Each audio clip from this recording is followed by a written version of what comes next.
The day we're in the process of shaping what that new order is like. We can't cling to a past in terms of a Western dominated order, because the West doesn't make up the majority of the world, and so it's forums like these and where we're bringing that into the dialogue, and that's important, and that is they're shaping the norms, they're shaping the rules, and that is the future.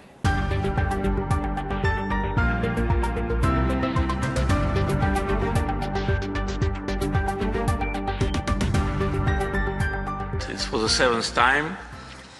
The big group of international experts from different countries visit Azerbaijan to address important issues of global agenda.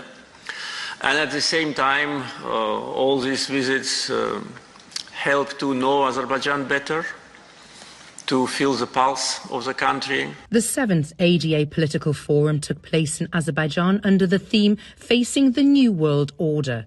Organised by ADA University and the International Centre for Analysis of International Relations, it was an opportunity for open dialogue about issues including regional sovereignty, economic transformation and geopolitical changes and instability. I think the origins of this sort of instability, if you like, go back probably 10 years or so, maybe to the rise of China and the collapse of the Western financial system in 2008 to 2009.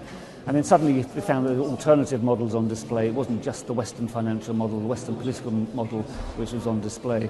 So there's a drift towards people and countries thinking about, well, is the Western model right for us? Maybe there are other models. A drift away from multilateralism and towards, if you like, multipolarity, or what you might call minilateralism, which is smaller groupings and countries working together to achieve their own objectives. Changes in this global power balance and the importance of responsible partnerships and multilateralism were hot topics. The global shift and role of Europe and beyond in that global conversation was also debated.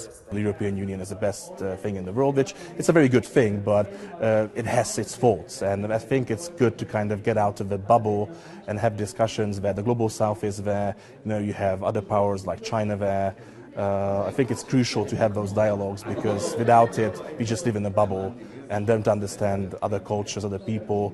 And I think that doesn't make sense, because, it makes us a bit full of ourselves. This already established platform allows us to play an important role as a geographical, political, economic and transportation bridge between region of Central Asia and Europe. And we know that there is a big interest now to Central Asia from the West, whether it's European Union or United States or other international institutions. And of course, planning the long-term cooperation with that region, it's only enough to look at the map to understand that Azerbaijan cannot be avoided.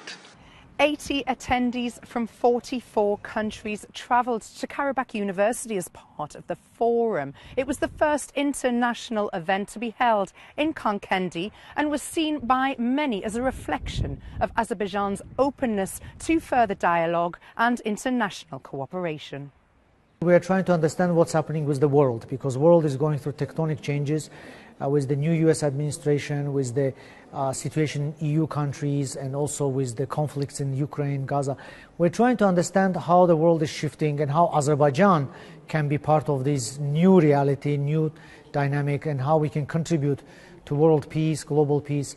Addressing energy security and climate change in tandem was one of the challenges presented at the forum. If your energy security means pumping more emissions into the atmosphere and destroying the planet, then that wouldn't be my version of energy security. How you actually deliver that energy security through increasing use of renewables and green energy and less and less use of hydrocarbons has been the big issue. Having said that, of course, is right at the moment, the whole cost of the transition to the green transition, if you like, how quick it will be, how expensive it will be, has now some more people are talking about that. So I think that's again quite a difficult conversation that's taking place in the world about how do you balance the energy security over the medium term with climate change over the long term. With lots of food for thought, the key takeaways will no doubt ensure the conversations about the New World Order continue despite the forum concluding.